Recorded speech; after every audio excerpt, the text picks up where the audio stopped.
Hello everybody, it is Steve, your friendly neighborhood lawn gnome. Welcome back to another video over here on That's Comical. And if you're watching and it happens to be a Wednesday, happy new comic book day. Well, I'm really glad to be here today to feature this specific topic over here on the channel. We normally do talk about a lot of DC and Marvel stuff when it comes to movies and television shows on this channel, but there is a rarity when a non-DC or Marvel topic actually shows up in regards to this type of media that I can actually feature. And today I'm very glad to talk about the brand new Netflix series, Scott Pilgrim Takes Off. So, I am just going to say right now, if you don't know anything about me, I happen to be a very big Scott Pilgrim fan. I have read all the graphic novels. I am a very big fan of the live-action film. I actually saw it 3 times in theaters. It was really, really hard for me to hunt down an actual movie theater to find it, and the minute I found it, I just said, okay, I'm going to go to this theater as many times as possible so I can give this movie some money because it is fantastic.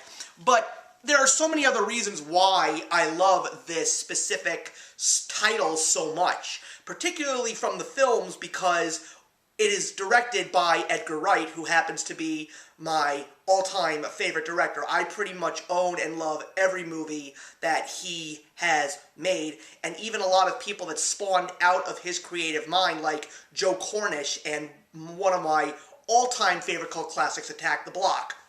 So, when I found out that there was going to be an anime coming to Netflix, I was definitely interested because I love this stuff so much. And yes, I also am a big fan of the Button Masher video game. I don't own it, but I have played it many times, and I love the soundtrack.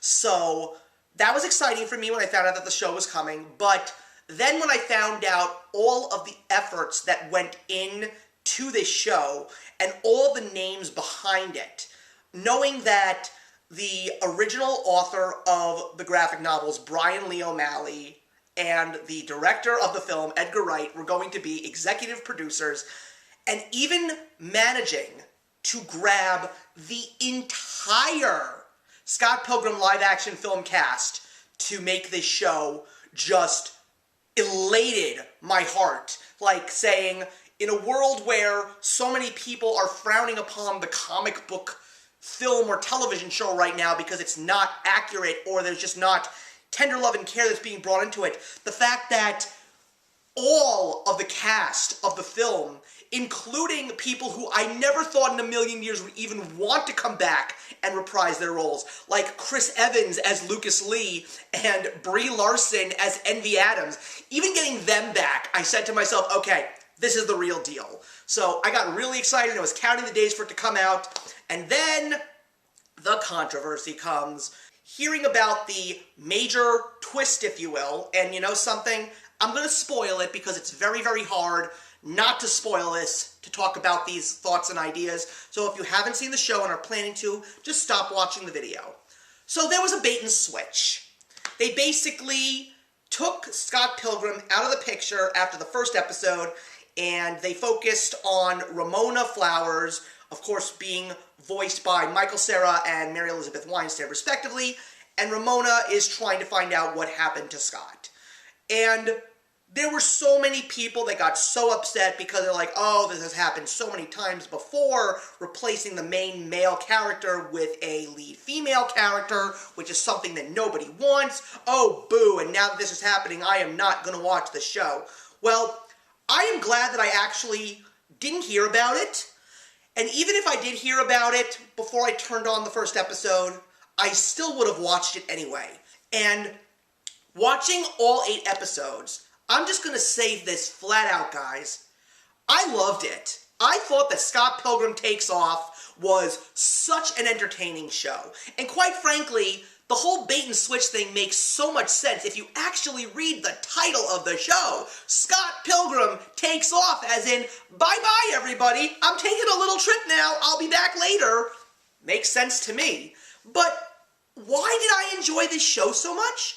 Would I have appreciated a anime adaptation of the graphic novel or the live-action film, page for page, line by line, reel by reel, sure, I would have honestly had nothing against seeing this wonderful story done in anime form. And quite frankly, as someone who has read and loved the books, seen and loved the film, I will say that the film has a much better ending than the book does.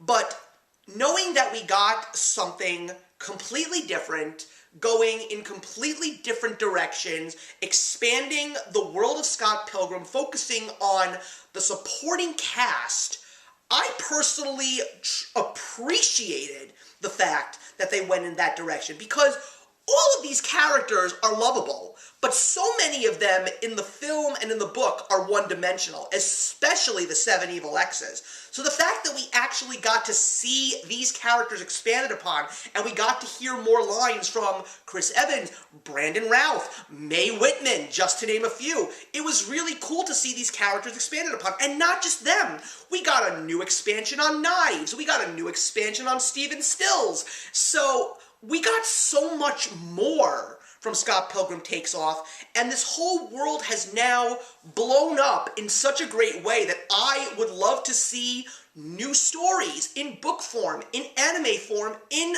film form, because there's so much more of a story to tell now. And once again, as always, my favorite character in the movie just once again shined, even though he doesn't have a massive role, and that, of course, is Wallace Wells, once again reprised by Kieran Culkin. He was so funny, and he has a story in the middle of this show that I never would have anticipated, and I just found myself laughing so hard at that. And once again, Scott Pilgrim Takes Off, I personally loved it regardless of what this controversy is. I just feel that the fact that Scott Pilgrim Takes Off was not the same old soup reheated, not to say that we wouldn't have enjoyed it, but this whole new direction that this show went in is so praiseworthy. And again, just because of the fact that everybody came back, and that the creator of the books and the director of the film had such a big hand in making this anime possible. You know, for someone who has been not really watching Netflix and just waiting for the last season of Stranger Things, it was really nice to have a show like Scott Pilgrim Takes Off show up, because Netflix has still got something here. Now, the only thing that I'm hoping for is that there's another season, and more importantly, I really hope that Scott Pilgrim Takes Off shows up on Blu-ray or DVD, because I would love to own a physical copy of it, and I would love to watch this show again. I really would. So, those are my thoughts on Scott Pilgrim Takes Off, guys. I would love to hear your thoughts, especially because of this bait-and-switch controversy. I really want to know, even though if you've seen it and it happened, did you still continue on, or did you just let your emotions get the best of you? I personally did not want to voice my opinion until I saw all 8 episodes, and I'm so glad I did, because I had such a great time. Those are my thoughts, everybody. Leave your comments in the box below. Let's discuss Scott Pilgrim Takes Off, and I will see you in the next one.